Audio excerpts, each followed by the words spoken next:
ಸ್ನೇಹಿತರೆ, ಒಮ್ಮೆ ಭಗವಾನ್ ಶ್ರೀಕೃಷ್ಣನಿಗೆ ಗಾಂಧಾರಿ ಒಂದು ಪ್ರಶ್ನೆ ಕೇಳ್ತಾಳೆ.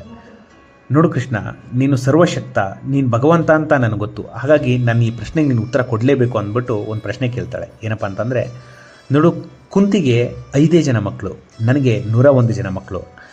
ಅವಳಿಗೆ ಯಾಕಂತ ಒಳ್ಳೆ ಮಕ್ಕಳನ್ನು ಕೊಟ್ಟೆ, ನನಗೆ ಯಾಕಂತ ಕೆಟ್ಟ ಮಕ್ಕಳನ್ನು ಕೊಟ್ಟೆ, ಕಂಡವರ ಹೆಣ್ಣುಮಕ್ಕಳ ಮೇಲೆ ಕೈ ಹಾಕುವಂತಹ ಕೆಟ್ಟ ಮಕ್ಕಳನ್ನು ನನಗೆ ಯಾಕೆ ಕೊಟ್ಟೆ ಅಂತ ಕೇಳ್ತಾಳೆ.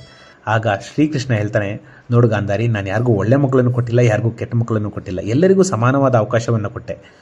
ಆದರೆ ನಿನಗೆ 101 ಜನ ಮಕ್ಕಳನ್ನು ನೀನು ಲಾಲನೆ ಪಾಲನೆ ಮಾಡುವಾಗ ನಿನ್ನ ಗಂಡ ಕುರುಡ ಅಂದ್ಬಿಟ್ಟು ನೀನು ಕಣ್ಣಿಗೆ ಬಟ್ಟೆ ಕಟ್ಕೊಂಡೆ. ಅವ್ರು ಏನು ಮಾಡಿದ್ರು, ಯಾರ ಜೊತೆ ಸೇರಿದ್ರು, ಯಾವ ಬುದ್ಧಿ ಕಲಿತರು, ಏನು ತಿಂದರು, ಎಲ್ಲಿ ಮಲಗಿದ್ರು ಅಂತ ನೀನು ಯೋಚನೆ ಮಾಡಲಿಲ್ಲ, ಅವ್ರನ್ನ ಲಾಲನೆ ಪಾಲನೆ ಮಾಡಲಿಲ್ಲ. ಆದರೆ ಕುಂತಿ 5 ಜನ ಮಕ್ಕಳಾದರೂ ಕೂಡ ನನ್ನ ಮಕ್ಕಳು ಯಾರು ಸಹವಾಸ ಸೇರಿದ್ರು, ಯಾವ ಬುದ್ಧಿ ಕಲಿತರು, ಏನು ಮಾತಾಡ್ತಿದ್ದಾರೆ ಅಂತ ಪ್ರತಿ ಕ್ಷಣವೂ ಕಣ್ಣಿಗೆ ಎಣ್ಣೆ ಬಿಟ್ಕೊಂಡು ಅವರನ್ನು ಕಾಯ್ದು.